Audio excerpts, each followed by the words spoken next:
The first official tax filing day in the United States is January 24th, 2022. This will run all the way until the deadline of April 18th. Now, if you bought and sold cryptocurrency this past year, you may be considering what tax obligations you may be facing. Today, I'm going to cover a few things you need to know. If you are using companies such as Intuit TurboTax to file your taxes, or even a local tax advisor, understanding the basics behind taxes on crypto will help you understand what the process looks like and what exactly is going on. So first, we would like to know how cryptocurrency is classified by the IRS for our tax reporting purposes. Every year that we file our taxes, we will generally provide information such as our income and even assets that we own. The IRS does suggest that we can receive income in the form of money, property, or services. There is certain income that may not be taxable, such as the more recent stimulus checks. However, most income we receive will be taxable and must be reported. On the other hand, assets are defined for tax purposes as the amount of your initial investment in property. The cost is calculated by the amount you pay for the asset plus any fees in cash. If we buy an asset such as a stock, well, the cost would be the price we bought the stock at and any commission fees we may have paid. So how does the IRS classify cryptocurrency? Great question. The IRS treats crypto mainly as an asset like stocks, but there are instances where it can also be treated as income, and I'll share more on that. We then would like to address the question, how did we personally use crypto for every unique transaction we had during that tax year? Did we simply buy it? Did we send it out for a purchase? Did we buy it and then sell it? It should be noted all transactions need to be reported and every transaction is unique. For a transaction where we simply bought Bitcoin but never really sold it throughout the year, it will not be subject to a tax. Now let's say we had another transaction where we bought and sold Bitcoin in the same year. It will be subject to tax for that year if we did make a profit.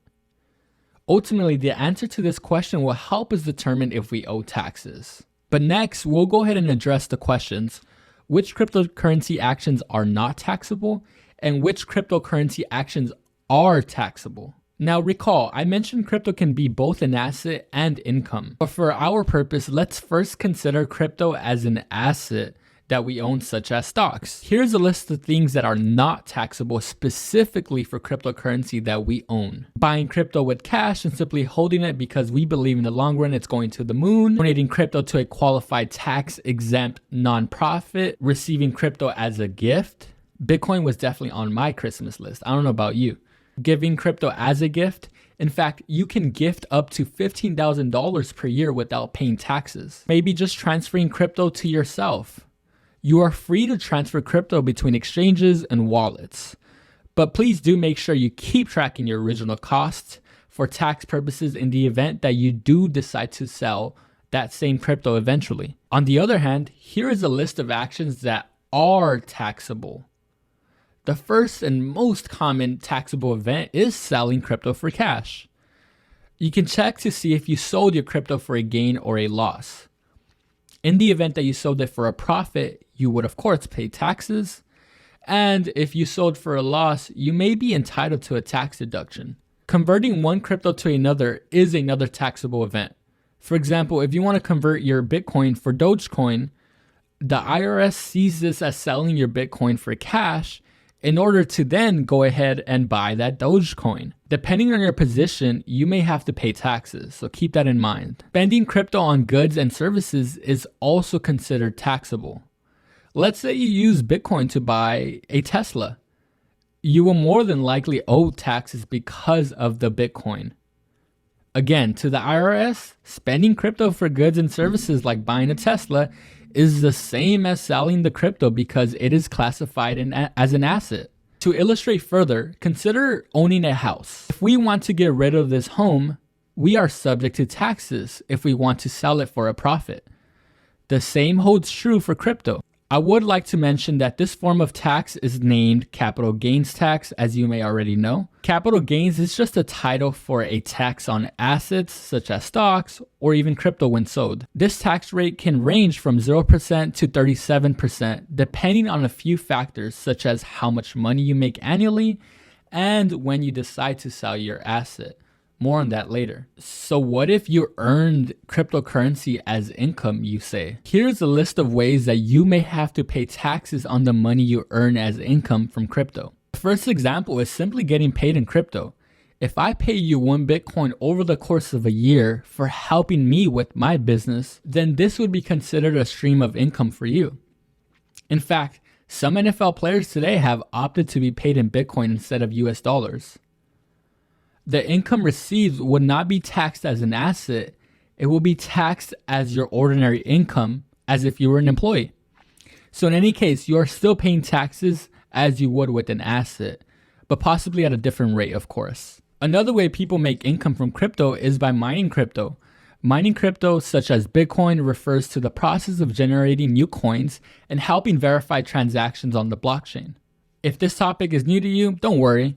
Basically, individuals who help generate new Bitcoins are rewarded some Bitcoin for contributing, and this is considered income for these individuals. Crypto interest accounts and staking rewards is a third way to generate income. If a crypto exchange pays you interest or rewards for holding your cryptocurrency with them, then this is considered income and you must pay taxes. You can think of this as getting paid interest on your savings accounts. I know what you're thinking, David, is this it? Are we done yet?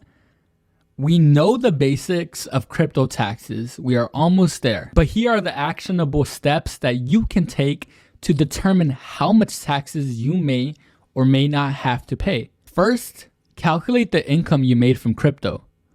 Second, calculate your profits or losses from buying and selling crypto as an asset in that same year. Then calculate whether you sold crypto in less than a year or more. Now this is important because I could have bought Bitcoin in 2018 and sold it today and I would be rich.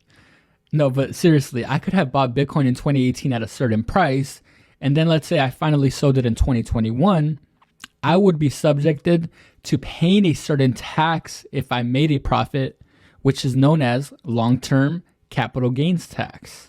If you buy and sell crypto in less than a year, it is listed as short-term capital gains tax, which is charged at a higher rate. And this can be anywhere from 10% to 37%, depending on your annual income and filing status. Again, if you hold crypto for a year or more, it is taxed at a long-term capital gains tax, which can be anywhere from 0% to 20% depending on your annual income and filing status. This is certainly a benefit of holding your crypto long-term. If you go on the irs.gov website, you can find this exact information for your unique financial position. This about sums up the general basics of crypto taxes that you need to know. Alright, altogether, this information should give you a general overview of where you stand. If you have any questions, feel free to ask, and if you enjoyed the video, feel free to leave a thumbs up, subscribe if you'd like more videos like this, and thank you so much for tuning in. As always, it's been my pleasure. David Coin to the moon.